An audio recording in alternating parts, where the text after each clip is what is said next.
விஜய் டிவியின் பாக்கியலட்சுமி சீரியலின் இந்த வார ப்ரமோ தற்போது வெளியாகியுள்ளது. இந்த ப்ரமோவில் ராதிகாவிடம் சண்டையிடும் கோபி மிகுந்த மன உளைச்சலுக்கு உள்ளாகி பாக்யாவின் வீட்டிற்கு சென்று வெளியில் இருந்தபடி அவர்கள் மகிழ்ச்சியாக இருப்பதை ஏக்கத்துடன் பார்க்கிறார்.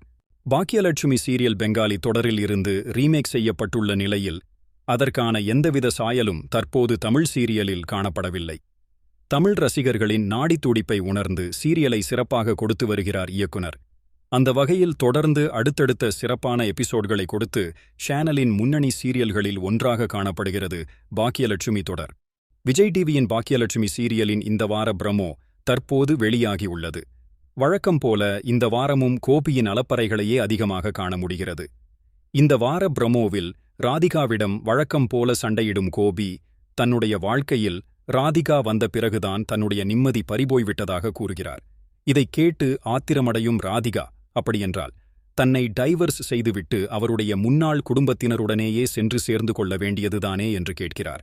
இதையடுத்து மன உளைச்சலுக்கு உள்ளாகும் கோபி தன்னுடைய அம்மா வீட்டிற்கு சென்று வெளியிலிருந்து பார்க்கிறார்.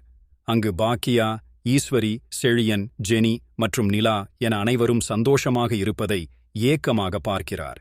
இதையடுத்து வீட்டிற்கு குடித்துவிட்டு வரும் கோபி தெய்வம் தந்த வீடு வீதி இருக்கு என்ற பழைய பாடலை பாடியபடி தொடர்ந்து குடிக்கிறார். அவரது இந்த பாடல் சத்தத்தை கேட்டு உள்ளே தூங்கிக் கொண்டிருக்கும் ராதிகா வெளியில் வந்து பார்ப்பதாக இந்த வார ப்ரமோவில் காணப்படுகிறது. தன்னுடைய அம்மா, அப்பா, மனைவி பாக்கியா, மகன்கள் செழியன், எழில் மற்றும் மகள் இனியா என கட்டுக்கோப்பான குடும்பத்தை மெயின்டெயின் செய்து வந்த கோபியின் வாழ்க்கையில் மிகப்பெரிய மாற்றம் ஏற்பட்டுள்ளது. அவரது வாழ்க்கையில் முன்னாள் காதலியான ராதிகாவை பார்க்கிறார். இதையடுத்துதான் பாக்கியாவுடன் விருப்பமில்லாத வாழ்க்கையை வாழ்ந்து கொண்டிருப்பதாக கூறி ராதிகாவை மறுமணம் செய்து கொள்ளும் முயற்சிகளில் ஈடுபடுகிறார்.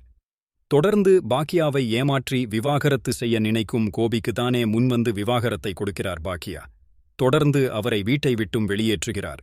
இந்நிலையில் இரண்டாவது திருமணம் செய்து கொண்டால்தான் மிகப்பெரிய மகிழ்ச்சியான வாழ்க்கையை வாழலாம் என்று நினைத்த கோபிக்கு உள்ளதும் போனது என்ற கதையாக அடுத்தடுத்த பிரச்சினைகள் மட்டுமே வாழ்க்கையாக மாறியுள்ளது. நிம்மதி, சந்தோஷம் என எதுவுமே இல்லாமல்தான் வெற்றிகரமாக செய்து வந்த பிசினஸும் நஷ்டப்பட்டு தற்போது மீண்டும் தனக்கு சிறிதும் தொடர்பில்லாத கிளவுட் கிச்சன் தொழிலை துவங்கியுள்ளார் கோபி. ஆனால் அவர் நினைத்ததற்கு மாறாக அந்த தொழில் அவருக்கு சிறப்பாக கை கொடுத்துள்ளது. சென்னையின் அடையாளம் என்ற ஷோவில் பாக்யாவுடன் மோதிய கோபி அதில் சூழ்நிலை காரணமாக வெற்றி பெறுவதாக காணப்பட்டது. இந்நிலையில் கோபியின் குடும்பத்தினர் அனைவரும் அவரை வெறுக்கும்படியான சூழ்நிலைகளில் அவர் அடுத்தடுத்து தள்ளப்படுகிறார். ராதிகாவும் அவரை வெறுக்கும் சூழலில் தொடர்ந்து குடித்து வருகிறார் கோபி.